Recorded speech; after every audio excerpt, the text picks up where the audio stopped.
Exciting presentation. Take it away.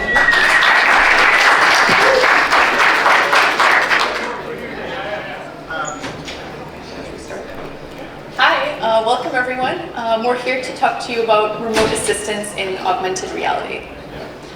So I want to invite you all to think about a time that you or someone from your team needed help. Was there a time when that help was critical, but that person wasn't in the room with you? What did you do in those scenarios? Visualize that moment. Think about where you were. Think about what you needed help with. Think about how needing help made you feel. And then try to remember how you got assistance. So typically, the flow looks something like this. So you might start with messaging, emailing, maybe sending pictures of the hardware. Or for more complex issues, you might try calls or video chats, or maybe eventually a site visit. But there's some pretty significant pain points with these solutions. So let's take, for example, a video call. As someone providing that help remotely, you might feel rather disconnected from the person in the space, in the room. So you start to feel like there's this small window into their reality. And collaboration can therefore be somewhat ineffective. This is really a 2D solution to a 3D problem. And augmented reality has created the opportunity for a 3D solution to remote assistance. Magicleap Assist is an app that's all about facilitating help. It's a tool that enables a live session between a frontline worker wearing a Magicleap 2 and a remote expert using the Assist web application. We piloted Assist with our partners Dimensional Innovations. They're a design and fabrication shop that's technology forward based in Kansas. They have a wide variety of clients, including Microsoft, Disney, and the Los Angeles Rams. They rely heavily on skilled workers performing an array of bespoke fabrication tasks. So you can imagine the kind of help that their employees might need when creating a building-sized dinosaur for a natural history museum, or installing interactive art at pediatric hospitals, or erecting a 9-story high torch that would become the world's tallest 3D printed structure. As you can see, the type of work they do requires a lot of hands-on work and a great deal of knowledge. So it felt like a perfect fit to study Assist with. The heart of Assist is a live session between a frontline worker and a remote expert. You can see a DI team member here at their fabrication shop about to print and mill a custom part. Joe, the frontline worker, uses Assist to connect with Ben, his remote team lead, to seek some guidance and help. Mill, a tile, on the LSIM. Is that something you can help me do? Yeah, definitely. Files can be shared during an Assist session. You'll see Ben has sent Joe a 3D model of the part that they're going to be working on. The Magicleap 2 streams a live camera feed and a live digital twin so that the remote expert can see what the frontline worker is seeing and therefore effectively annotate directly in the environment.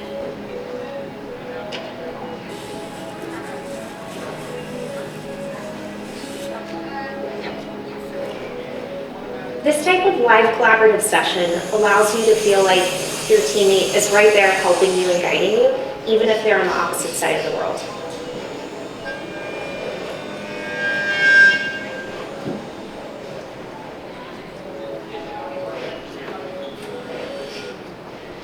So imagine you're a frontline worker and you need to conduct maintenance on this new machine.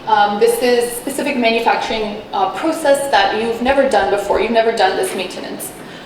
So you go to your colleagues on the factory floor, but no one can provide you assistance there. So you need a remote assistance from the vendor. So you go ahead and you pick up the phone, get on the call with the vendor, and they give you step-by-step instructions on how to do this procedure. And so they tell you, well, first you have to shift this dial to this particular location, and then you're gonna shift this, pull this lever. So you get off the phone, you go ahead and do what they told you to do. You shift the dial, pull the lever, and the machine goes down unexpectedly. So you're kind of in a bit of a panic, and you're looking around, but you notice that there's actually multiple dials in that area. So you shifted the wrong one. So this was a result of miscommunication. why is getting remote assistance right when it comes to things like maintenance, troubleshooting, and repair? Well, that kind of miscommunication, like in the example, can lead to machine downtime. And machine downtime costs manufacturers a lot of money. So this is data from the Forbes Tech Council from 2022. And it shows that a significant portion of unplanned downtime happens because of this kind of human error. So when you think about this, what does that really mean for businesses? Well, downtime comes at a cost, and it's not cheap. So for example, the average auto manufacturer, when the production line goes down, they're losing $20,000 per minute, and that's going to quickly add up. So this quote comes from a frontline worker, showing that pain point that the tech in the previous example experienced. So a person on video call might not be able to point to those key items. That's exactly what happened to the tech with the dial. The vendor wasn't able to point them to the right place, and the machine went down. Reducing error and reducing miscommunication is the main reason why 3D annotations became a key feature of Assist. We wanted to give both frontline workers and a remote expert the ability to visually communicate directly in the space. Through this direct method of visual communication, we wanted to alleviate the problem of having to solely rely on verbal communication to deliver directions or instructions. With 3D annotations, you can say this dial as you point to the actual dial with a pen. Or you can say move this lever here as you're drawing an arrow in the space. So we know that human error adds up to a lot of dollars, but how does augmented reality help with this? All right. So this is data from a case study that was done by the U.S. Air Force Research Labs using one of magicleap's ISV partners' Tactile's solution manifest. So this is a work instructions and remote assistance application. So here, these were air maintenance mechanics that were replacing engine components. And they were using either traditional manual-based methods, and that led to high rates of human error, versus no human error were made using that AR solution. So those maintenance tasks were done much more consistently, more accurately. So one thing that makes Assist really unique as a remote assistance solution is that it's not just a live session, it's also like a live spatial session. So you're having, first of all, you have this live video feed being streamed directly from the frontline worker or the person served in that space directly to the Assist web application, to the remote expert. And you also have a 3D representation of the space of the person in the frontline worker also being streamed directly to the web user. So that live video stream that's being streamed from the device, that is a unique advantage over like a video stream from something like a phone or a video or like a tablet or a computer, because you're getting that stream that's from the same vantage point as the frontline worker, and that there's something really psychologically compelling about that. So it's described as a deeper feeling of immersion. So people kind of feel like they're right there in this space. Because you are essentially looking through someone else's eyes, so you're quite literally like in that same vantage point, and that's really compelling. If you've ever tried a video call, let's say your friend buys like a new house and they're trying to show you around on like a phone, tablet, or even like a computer, then you sort of have this feeling of disconnect. You don't quite feel like you're quite there. But having this live stream in that vantage point is really compelling. And there's this feeling of immersion is facilitated by two reasons: the hardware itself. One is the vantage point, that's really psychologically compelling, but two is this awesome field of view that magicleap has. That's a 70-degree diagonal field of view of the magicleap 2. That's almost twice that of the magicleap 1. And this creates that feeling of immersion, not just for the remote expert, but in this case for the frontline worker as well. So in addition to the live audio and video feed, there's also a live digital twin that's being broadcast directly to the Assist web app. So this is a 3D representation of the space that I sort of referred to earlier. And that allows the remote expert to really quickly orient themselves within the space.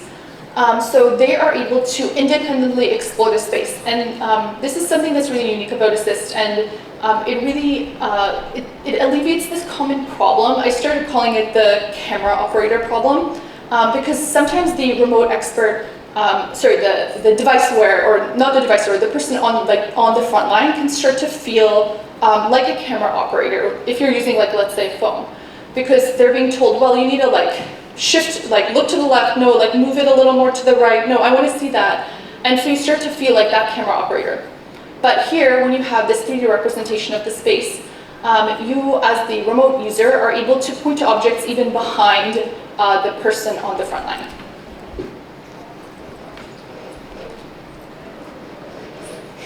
Okay, so we heard from users that it was a common pain point when they're working on something that's dimensional and physical, but traditionally would have to rely on flat 2D instructions, 2D diagrams, 2D illustrations to help troubleshoot a part. And even if they had the opportunity to look at something more advanced, like a 3D model, they were often traditionally having to view that through a laptop or another 2D flat screen. So users were really excited to be able to, in Assist, open up these 3D models and have them overlaid directly in their space, directly where they're working and trying to perform that task. Imagine being able to open up a model of an engine and digitally take it apart to be able to see how it's assembled. Or imagine being able to open up a 3D part of a tiny intricate object and enlarging it so that you can examine all of the details at a scale that wouldn't be possible with the real-world part alone. Or imagine being able to lift a very heavy piece of machinery digitally that wouldn't have been possible for you to do by yourself. So these digital objects give us the superpowers to move, rotate, scale, manipulate these objects in a way that empowers users to perform feats that wouldn't be possible without augmented reality. So we've been focused largely on assembly and maintenance, but inspections and walkthrough are another significant area of opportunity with remote assistance in AR. Often with inspections, it involves moving around a large area, such as a factory, warehouse, hotel, or even a convention center like this one. So since mobility was so critical to our users, we wanted to create a menu system and a toolkit in support of this. So our workspace is a body-relative mobile workstation. Anything attached to that workspace will travel with you and move with you automatically. Think about it like your phone, but spatial. Often we heard from people in traditional remote assistance scenarios, they were struggling with having to carry around and juggle multiple items simultaneously. They would often describe situations where they're trying to hold a phone while also balance a laptop and reference its screen, all while still trying to focus on troubleshooting a piece of machinery and equipment in front of them.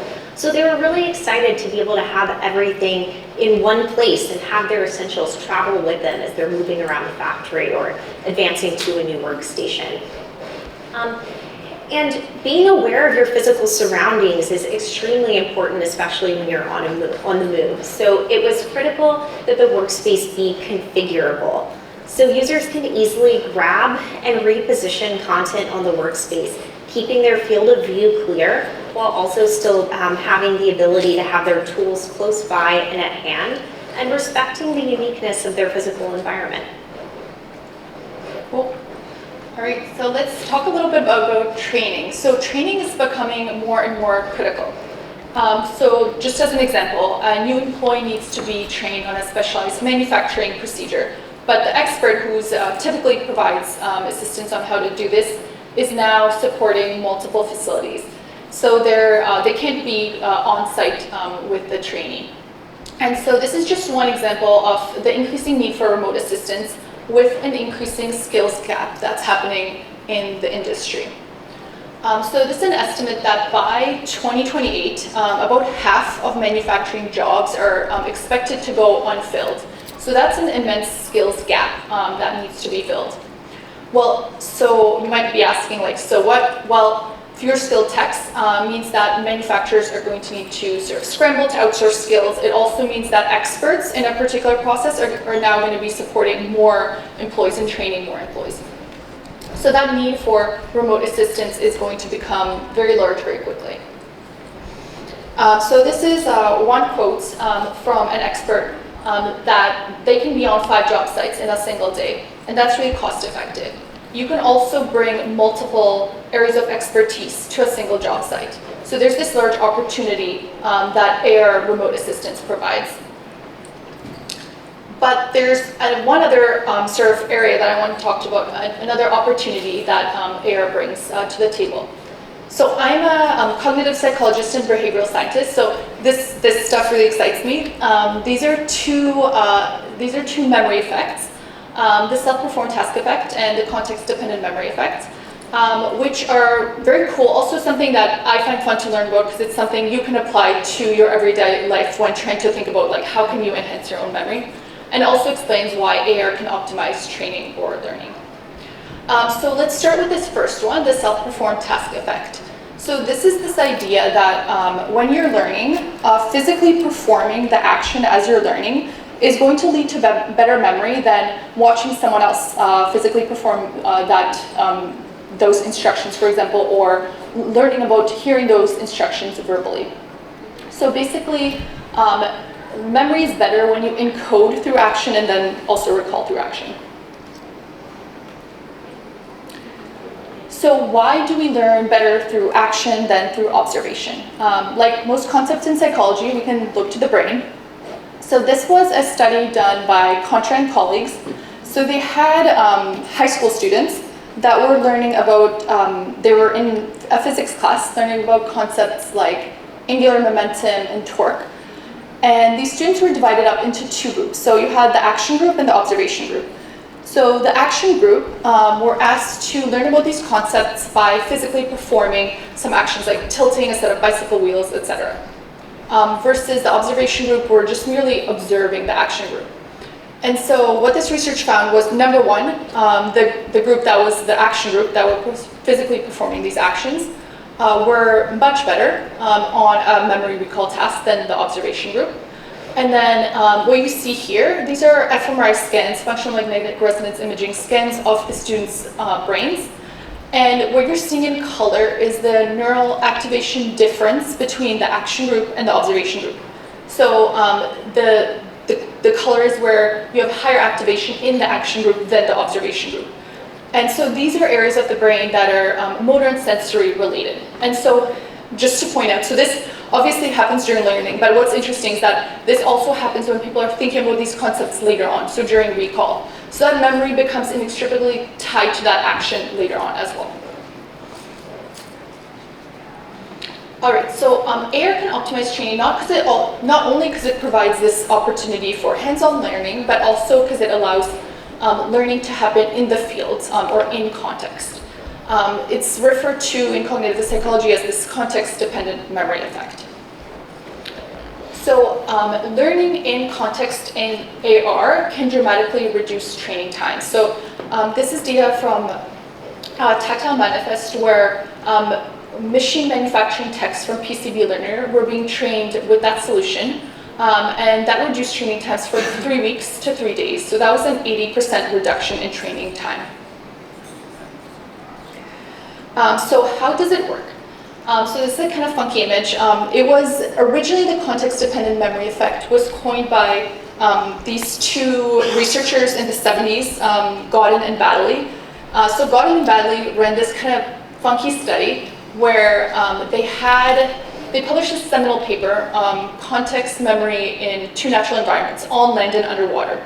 So they had people literally learn like lists of words while they were either standing on land or while they were dunked underwater. I have no idea how they actually did this, but they had people learn these lists of words in those 2 environments and then recall in those 2 environments as well, either on land or underwater.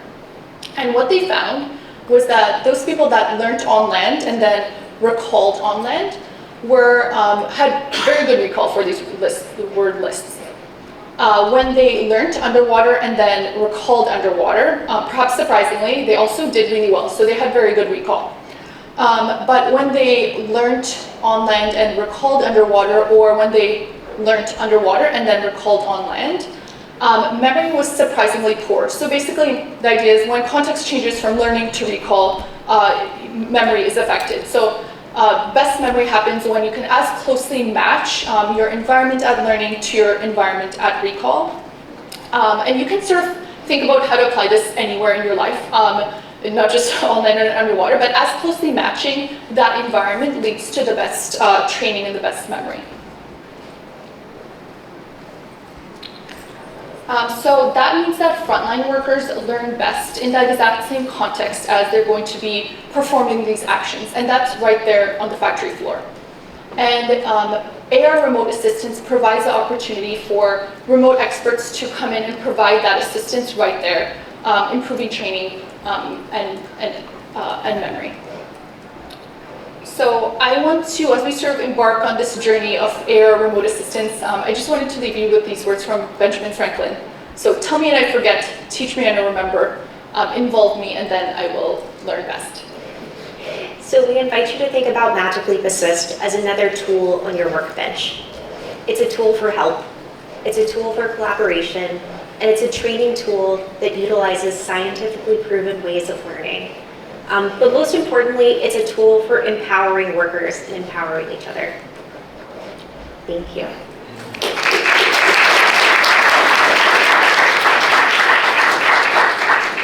Thank you. Thank you, everyone. And I know you have a great booth in the exhibit hall that I checked out